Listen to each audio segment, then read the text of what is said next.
Do you love to do laundry? If you don't, I have a cool tool for you today that might just change your mind. When I was at the University of Kentucky's Master Volunteer Garment Construction Group training this fall, I came home with this book, Laundry Love. Jeannie gave me a copy, and she's the director of the program, but her first love is actually teaching people how to do laundry and all things textiles. And she actually knows the author, Patric Richardson, from the University of Kentucky. So I thought that that was really a fun little story. And I am so happy that she gave me a copy of this book because it really reads like a fun story. And honestly, if I think to myself, would I be saying a book about laundry is a fun read all in one sentence? No. Laundry is the thing that I do when, I absolutely have to. If all of my favorite things are in the wash, that's when I do my laundry, and I really don't think much about it. Before I started reading it, I was flipping through the pages, and if you are like me and you're washing your sheets and then it comes time to fold those sheets, they dispel the mystery of how to fold a fitted sheet by getting all your corners tucked and folded first to create a neat pile at the end. I almost feel like this book is worth it just for this one illustration on how to fold a fitted sheet, because I struggle with that all the time. He also goes over some other ways to fold things efficiently, so I think that's kind of cool. I started reading through this book, Laundry Love, and there are so many wonderful tips in there and so many things I didn't even know about laundry that it really has kind of opened my eyes to the art of it, right? It's not a chore, it's really an art. And I think if you can think about it that way, you might like laundry a little bit more. So some of the things that I read in this book, I just want to share a few things with you that I thought were interesting. First of all, when you're sorting your laundry, it's not just about sorting darks and lights. Warm colors and bright colors should be separated as well. So there is really good information about that. And then, did you know that ironing actually helps prevent stains? So when you iron your garments, you're smoothing rough fibers and making the surface smooth, and that makes it harder for a stain to take hold. So that was a fun fact that I did not realize. Another thing that I learned in here is all about fabric softeners and dryer sheets.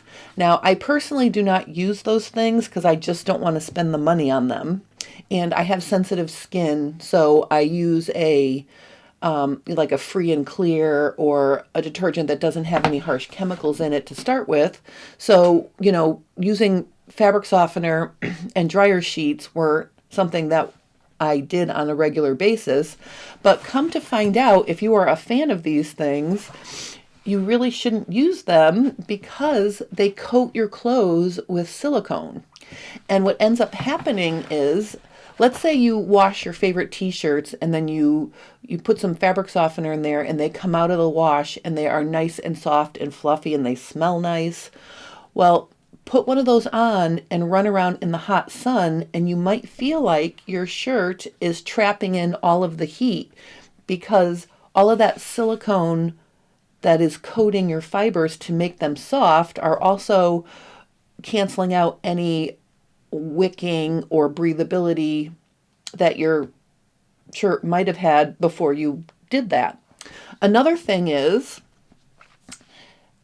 fabric softeners and dryer sheets can actually cause dryer fires because that silicone also gets on the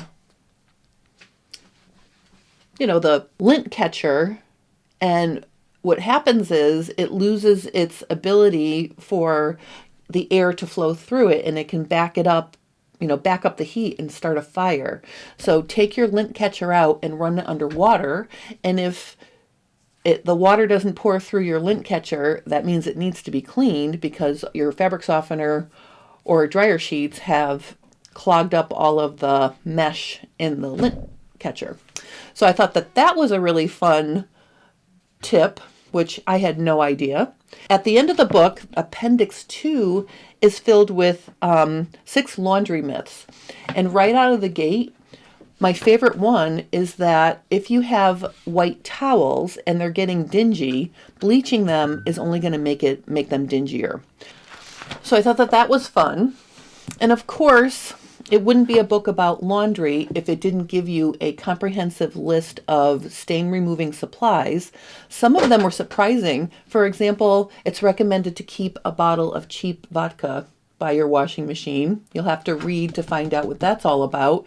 And how to get rid of various stains in a whole chapter that's specifically designed to help you get rid of specific stains, and then what to do when you have a stain and you don't know what caused it.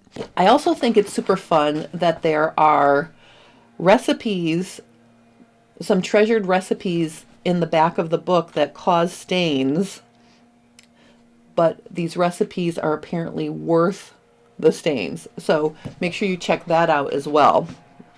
And I'm putting an Amazon affiliate link in the description below for you to check it out. I think it would make a wonderful gift for anyone on your holiday gift list this year. And it doesn't even have to be a sewer. This is a good book for anybody. But if you are a sewer, I think this is gold, because if you took the time to actually make something and you have now stained something that took you hours and hours and hours to create, knowing how to care for it, I think is super amazing. So can't recommend this book enough. If you have any questions or comments, please post those below and I will help you. And if you want to share your feelings about laundry and how you love or hate doing laundry, you can post those as well. I'm kind of interested to hear what people think about doing laundry. I know how I feel about it. But in any case, thank you guys so much for watching. If you're enjoying my content, please consider liking and subscribing to my channel because it helps me grow.